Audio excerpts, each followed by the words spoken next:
So one of the things that you mentioned, or that I think a term that you've used, and I've heard other people use it as well, is unconscious projections. And I wondered if you could expound on that a little bit, because honestly, all of my projections that I have had, as when I'm done with them, it feels like memories, like things that have happened in my life, and it's not like a dream where I feel like there's some eraser that's coming cleaning up after my dream and trying to erase it as fast as possible. And if I don't write it down, I'll forget. Well, that's okay. So in the past few years, I've been having a hard time remembering my projections. But when I talk about unconscious projections, a lot of times what I'll mean is like going up out of body and not realizing I'm out of body, where it's like it's so seamless with reality that it's like the line is completely blurred. Like in some of my scariest projections were just that, were unconscious projections. Like the one where I saw the man that was made out of nails. I was like, I woke up, I had, you know, the high-pitched buzzing noise, sleep paralysis. I did like the internal movement in my abdomen. That's how I snapped myself out of the state. And, you know, so I got up and I was like, nah, this room's a little bit too dark for me to be in. I need to go up. I need to go into the kitchen, get myself something to drink. And so went up into the kitchen, and then there's that nail man there. And it's like, oh, I'm actually having an out-of-body experience, you know. So whenever I talk about unconscious OBEs, I mostly mean that. But like I said, in recent years, since I haven't been getting really great sleep with co-sleeping, like it's been like I remember having gone out of body and I remember doing things, but it's like, I guess, just not being fully aware in the state, to where like almost like if you're doing things and like, let's say you leave your keys somewhere because you weren't really fully there when you put your keys down. It's kind of like that, like just not really being fully there in the state. So when you try to remember back, it's like your mind can't quite place it. But it's not like a dream where it's like, oh yeah, I remember this snippet and that snippet, and it's still definitely a dream, but it's like really fuzzy. But it's just kind of like dull memory is how I would put it. Oh, I got you. Okay.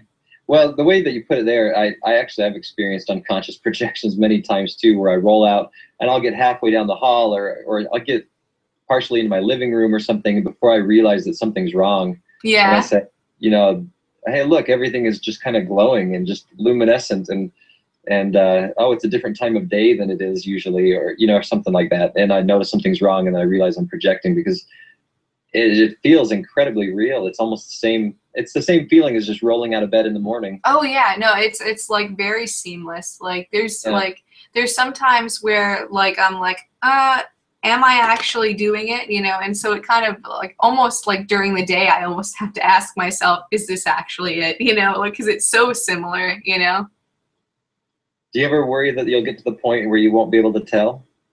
Well, no, not too much. Not too much. I don't either. Yeah. I was just thinking about that because I'm rereading a book by Tom Campbell that I've read a couple of times.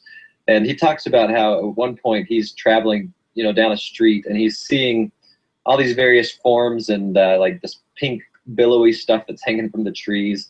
And he's looking around to see if anybody else sees this stuff. And finally he realizes that what he's seeing is in the astral. And since then he's learned to just shift his attention. So he's looking in the astral or looking in physical life, and never has to go through the whole relaxation process. Oh, that's interesting. And when you get to that point where you can't tell the difference is where I think it would get a little bit frightening, but I'm far, far, far from that. Yeah, same here. I don't even know what that would be like to just be able to switch gears like that. So have you ever dealt with like lack of control of the body while in astral? Sort of. So, but maybe not the same way that you're describing. Typically, if I have a lack of control, it's more a lack of energy. And so there have been many times where I roll out, and either I feel like I rolled out too soon, or I just rolled out, you know, when I wasn't completely ready or something like that. And I'll be stumbling around my bedroom, like my legs just don't work quite right, which is kind of absurd because you don't really need to use your legs. You can easily lift up your legs and you could fly, but you're so used to these physical interactions with your environment that I still try to walk, which I need to get over that, but I still do. And so I'll be stumbling around, and it's almost like being drunk, or like being just completely just drained of energy. And I'll be grabbing everything, you know, on my dresser, trying to pull myself out of the room and trying to get away from my body as fast as I can. Because it seems to be that the further I get away from my body, the more things just brighten up naturally. Oh yeah, no, I find that same thing too. And but one other thing that I found that actually helps a lot, that I found in the last 6 months or so, is what Michael Verduga talks about in his book, and he calls it deepening. So what I found is that if my senses are really dulled in a projection, or I'm feeling kind of drunk and clumsy and just wobbling around, if you engage your senses when you're in that projected state, then it'll clear things up and things just become much more solid, and you gain control. So I'll just grab anything randomly. I'll grab the blanket off my bed and I'll shove it in my mouth and I'll start chewing it, and I'll walk out my room while I'm, chewing on my blanket, and then I will, grab other things and I'll pick them up and I'll look at them and scrutinize them really closely, and then that helps me, engage my senses, and then things just clear up on their own, is what I found. That's a great idea. Actually, that's what I do, like whenever I'm in like a lucid dream, like where I want to get everything kind of more solidified in the lucid dream, is I want to like look in things, like look in boxes, look at papers, explore the environment, and, see what I see, what I hear, and try to make those senses really, really solid for me. So I haven't tried that in astral projection. Normally I just try to relax my body, or my astral body, I should say, and like kind of like relax emotionally and sort of tap into like a feeling of confidence, if you're normally walking, you have this idea, like you don't even think about like, oh yeah, my legs are carrying me. So I like try to tap into that carefree movement space. But I've had a lot of issues in the past where like I'll end up like basically sliding out of my body, and I'll end up like just hanging out right next to the bed, and I'll be like seeing the underneath of the bed, but I can't quite get like traction enough to pull myself up or to be able to move anywhere. Or another thing that I've had happen is like I'll get up out of body, and then it'll be almost like a bunch of little rubber bands are attached to me, and I just can't quite move. Like one time, and this is the furthest I ever got whenever I've had this kind of like rubber band sensation, is I walked out from my room through the hallway in through the living room here and right through that door back that way, and basically I got right to the outside, and like everything was like the same, but there were like these luminescent blocks like over, like almost like there was another path, because there's like a path outside of here, but it was like it went off in a different direction. But then I ended up snapping back out of it because I just couldn't quite get there to where I could get free of that like rubber band feeling. Interesting. Yeah, I've had that rubber band feeling, but I've always associated it more to the feeling of like climbing out of a swimming pool. But it's usually during the separation, and then after that it's gone. It's not something that's continually, followed me. Yeah. Oh, actually, I heard you say that analogy. I think that's a great analogy for getting up, because at first it's like this pressure, and then once you get past a certain point, it's like, yeah, usually. Exactly. Yeah. That's exactly how it is. Yep. Hang on, let me take a look. So I've got one for you. Okay. So it sounds like you have a good number of projections just spontaneously. Do you do anything to actively prepare for or attempt projections, or is it mostly just you rely on chance and periodic bouts of sleep paralysis?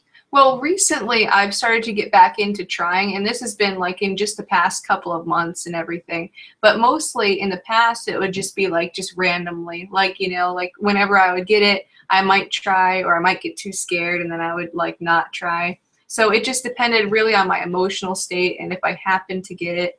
And I've been like fairly lucky in that, it just happened to come naturally to me. I think a lot of people, because the medical community sort of looks at sleep paralysis almost like a sleep disorder, but I always thought, like, what a grand opportunity. So it was like whenever I could, get past those emotional hurdles and dealing with the fear, it was always like a great experience. But a lot of times they wouldn't pan out. So I've had far more experiences with just attempting out-of-body experience, and maybe only about, I want to say 1/3, 1/4 of the time am I actually able to get out of body. And at that, sometimes it turns out to not be a super autonomous experience.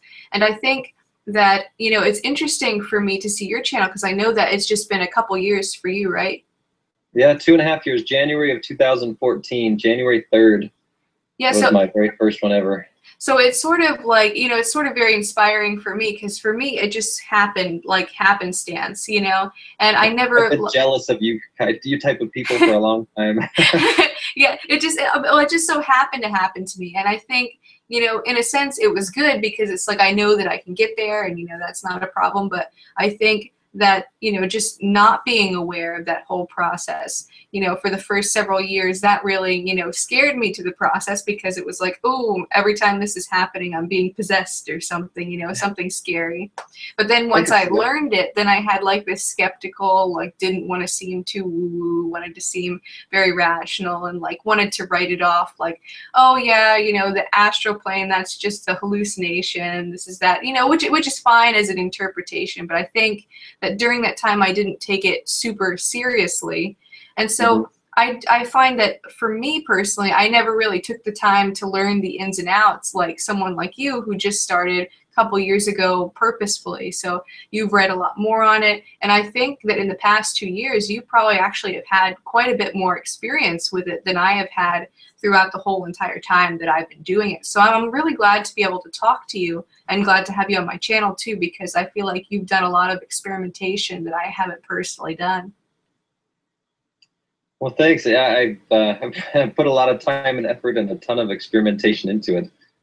And I'm always looking for something new to read. If you ever come across a book or something, I'd be happy to hear about it and see if I can add it to my book list, because I'm constantly looking for new books or new YouTube videos or anything new, just anything new I can try. Because as far as I've come in the last 2.5 years, I feel like I am far, far, far from where I want to be.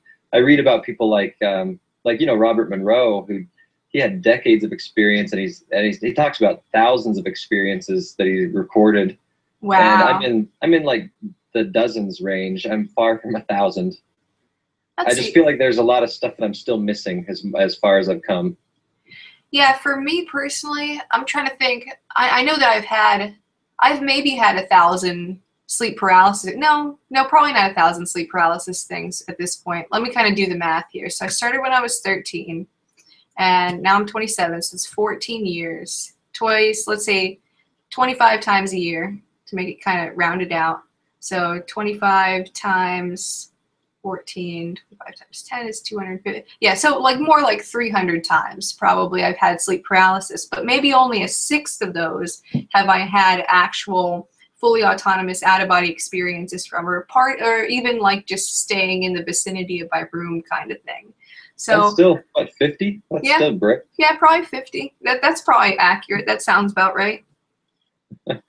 Yeah, that's still great. Like I said, I would love to have that problem.